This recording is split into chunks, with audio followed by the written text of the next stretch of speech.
ನೀವು ಹಿಡ್ಕೊಂಡು ಗೊತ್ತಾಗುತ್ತೆ. ಓಕೆ, ನಮ್ಮ ದೇಶದಲ್ಲಿ ಹಾಗೂ ರಾಜ್ಯಗಳಲ್ಲಿ ಜೀವವೈವಿಧ್ಯ ಸಂರಕ್ಷಣೆಯ ಸಲುವಾಗಿ ಹಲವಾರು ಚಟುವಟಿಕೆಗಳು ನಡೀತಾ ಇದ್ದಾವೆ.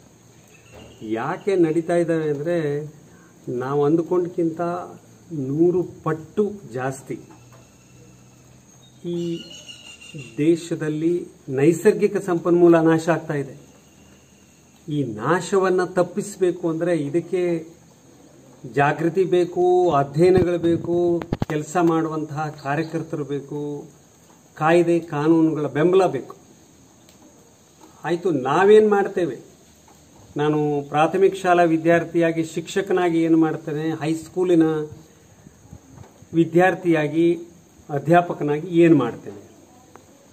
ನಾವು ಕಳೆದ 30 ವರ್ಷಗಳಲ್ಲಿ ಕರ್ನಾಟಕದ ಪಶ್ಚಿಮ ಘಟ್ಟದಲ್ಲಿ ಹಲವು ಸ್ಥಳಗಳಲ್ಲಿ ಹೈಸ್ಕೂಲು ಪ್ರಾಥಮಿಕ ಶಾಲೆಯ ವಿದ್ಯಾರ್ಥಿಗಳ ಜೊತೆಗೆ ವೃಕ್ಷಗಳ ಜಾಥಾ ಮಾಡಿದ್ವಿ, ಬೀಜದುಂಡೆಯ ಕಾರ್ಯಕ್ರಮಗಳನ್ನು ನಡೆಸಿದ್ವಿ, ಅರಣ್ಯಗಳಿಗೆ ಪ್ರವಾಸ ಹೋದ್ವಿ, ನದಿ ಮೂಲಗಳಿಗೆ ಹೋಗಿ ಅಲ್ಲಿ ಸ್ವಚ್ಛತಾ ಕಾರ್ಯಕ್ರಮಗಳನ್ನು ನಡೆಸಿದ್ವಿ, ನಾವು ಕೆರೆಗಳ ಅಭ್ಯಾಸವನ್ನು ಮಾಡಿದ್ವಿ, ಯುವಜನರ ಜೊತೆಗೆ ಸೇರಿ ನಮ್ಮ ಗ್ರಾಮಗಳ ಜೀವ ವೈವಿಧ್ಯ ದಾಖಲಾತಿಯನ್ನು ಮಾಡಿದೆವು.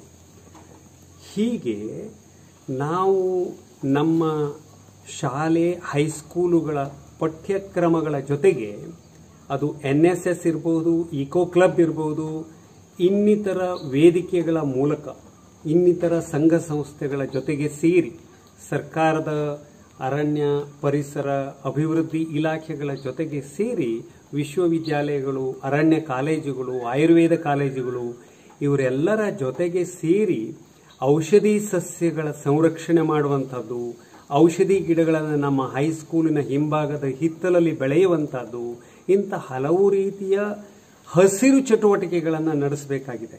ಅದನ್ನು ನಾವು ನಡೆಸಿರುವಂಥ ಹಲವಾರು ಪ್ರಯೋಗಗಳನ್ನು ಕೂಡ ನಾವು ಮಾಡಿದ್ದೀವಿ, ಯಶಸ್ವಿ ಮಾಡಿದ್ದೀವಿ. ದೇವರ ಕಾಡುಗಳ ಸಂರಕ್ಷಣೆ ಆಗಬೇಕಾಗಿದೆ ಇವತ್ತು ನಮ್ಮ ಪಶ್ಚಿಮ ಘಟ್ಟದಲ್ಲಿ. ಅದೇ ರೀತಿಯಲ್ಲಿ ಇಡೀ ಪಶ್ಚಿಮ ಘಟ್ಟ ಅಂದರೆ ಕರ್ನಾಟಕದ 8 ಜಿಲ್ಲೆಗಳಲ್ಲಿ ಹಬ್ಬಿಕೊಂಡಿದೆ.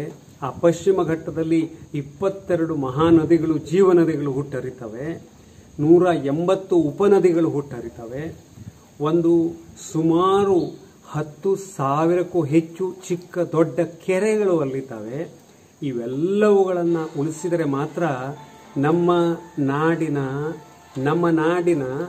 ಏನೊಂದು ಬಯಲು ನಾಡಿದೆ, ಎಲ್ಲ ಪ್ರದೇಶಗಳಿದ್ದಾವೆ, ಇದಕ್ಕೆ ನೀರು ಸಿಗತ್ತೆ, ಜಲ ಸಿಗತ್ತೆ, ವಿದ್ಯುತ್ತು ಸಿಗತ್ತೆ, ಎಲ್ಲವೂ ಸಿಗತ್ತೆ. ಹಾಗಾಗಿ ನಮ್ಮ ಅಪಾರವಾದಂತಹ ಜೀವ ವೈವಿಧ್ಯತೆಯನ್ನು ಉಳಿಸೋ ದಿಕ್ಕಿನಲ್ಲಿ ನಾವು ವಿದ್ಯಾರ್ಥಿಗಳು ಚಿಕ್ಕದಾದಂತಹ ಕೆಲವಾದರೂ ವಿಧಾಯಕವಾದಂತಹ ನಮ್ಮ ಪಠ್ಯೇತರ ಚಟುವಟಿಕೆಗಳನ್ನು ನಮ್ಮ ಹೈಸ್ಕೂಲು ಪ್ರಾಥಮಿಕ ಶಾಲೆಯಲ್ಲಿ ನಡೆಸಬೇಕಾಗಿದೆ.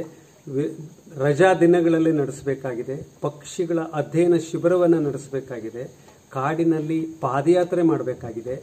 ಈ ಮೂಲಕ ನಮ್ಮ ಹೃದಯದಲ್ಲಿ ನಾವು ನಮ್ಮ ವೃಕ್ಷ ಪ್ರೇಮವನ್ನು ಬೆಳೆಸಬೇಕಾಗಿದೆ. ಸಸ್ಯ ಶ್ಯಾಮಲಾಂ ವಂದೇ ಮಾತರಂ ಹೇಳೋ ರೀತಿಯಲ್ಲಿ ನಾವು ಜಂಗಲ್ ಬಚಾವ್ ಮಾನವ ಬಚಾವ್ ಎನ್ನುವಂಥ ಘೋಷಣೆಗಳನ್ನು ಹಾಕಬೇಕಾಗಿದೆ. ಪರಿಸರ ಉಳಿಸಲು ಸರಸರ ಬನ್ನಿ ಎನ್ನುವಂತಹ ಕರೆಯನ್ನು ನೀಡಬೇಕಾಗಿದೆ. ಓಕೆ,